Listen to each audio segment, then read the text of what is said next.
There's a lot going on in Jedi Survivor which ties into other bits of Star Wars media, even though you don't need to know about them to understand the game, which I think is a great balance to have. So today we're going to look at some of those details and how they all fit together on the timeline, giving some context to how the galaxy looks. This will of course contain some spoilers for the game, though I'm going to try to avoid major plot spoilers as much as possible.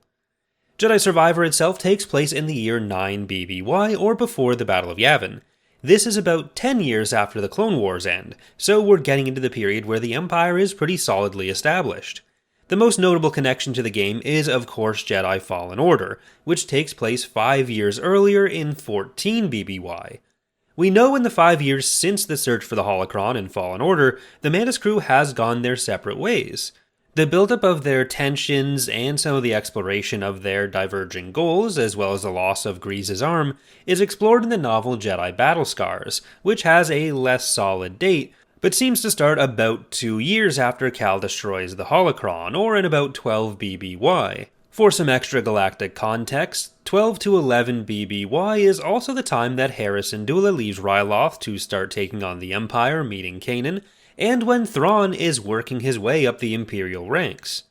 While the Mantis crew leaves Battle Scars intact, we start to see the motivations that each of the characters have. Sears is the preservation of the Jedi Order, leading into her participation in the Path in Jedi Survivor. Merrin is looking to explore the galaxy in a few different ways, which we also hear about in the game, and Cal is looking to hit the Empire as hard as he can, which explains how he ends up in Saw Gerrera's group, following his cooperation with them on Kashyyyk in Fallen Order.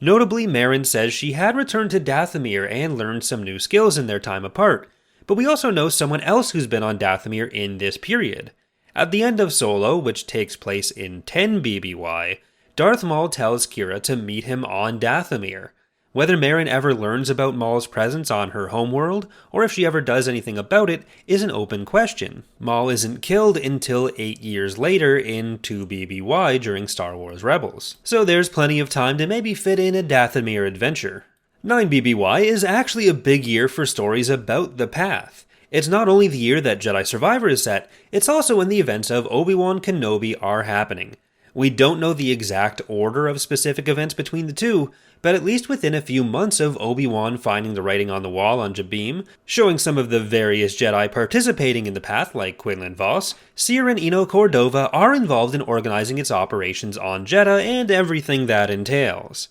When the Kenobi show came out, Art Department Designs had actually shown us the pair were involved, with Cere and Eno Cordova's names being included on the list of Aurebesh designs for use on that wall, though I don't believe they actually made it into the show. Again, avoiding any major spoilers for the game, we don't know what the next few years following Jedi Survivor will have in store for the Mantis crew, though to again give some more context to the state of the Galactic Resistance as Cal moves forward with his goals after Survivor, by 6 to 5 BBY, 3 to 4 years following the game, a teenage Jyn Erso is taken under the wing of a still active Saw Gerrera, while Cassian Andor escapes from the prison complex on Narkina, a riot was fomented on Ferrix, and then Cassian is taken under the wing of rebel agitator Luthen Rael.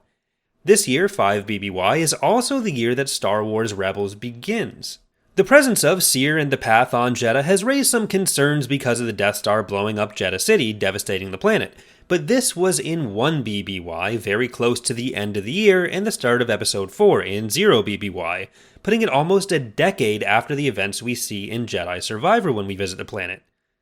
The final element particularly relevant to this timeline is a bit more spoiler-related to one of the game's villains, Dagan Gera, and the subject of whatever Tanalorr is, so tune out now if you haven't gotten that far in the game. The loss and rediscovery of Tanalorr the planet and its Jedi Academy is a big subject, with us learning that the planet fell to a Nihil Raider attack during the High Republic, the broader scope of which is the major subject for the first phase of the High Republic book, starting with Light of the Jedi. While we don't have a solid date for the end of the Nihil conflict, it began all the way back in 232 BBY, and seems to have ended by significantly before 200 BBY, so we can pretty reasonably place the fall of Tanalorr close to 232 BBY, and which means Dagan was in his back to stasis for over 200 years. I've been loving the story of the game, so I hope this all helps you get a better sense for how everything fits together with the events of Jedi Survivor. If there's another piece of media you want to see in a similar timeline video, let me know in the comments.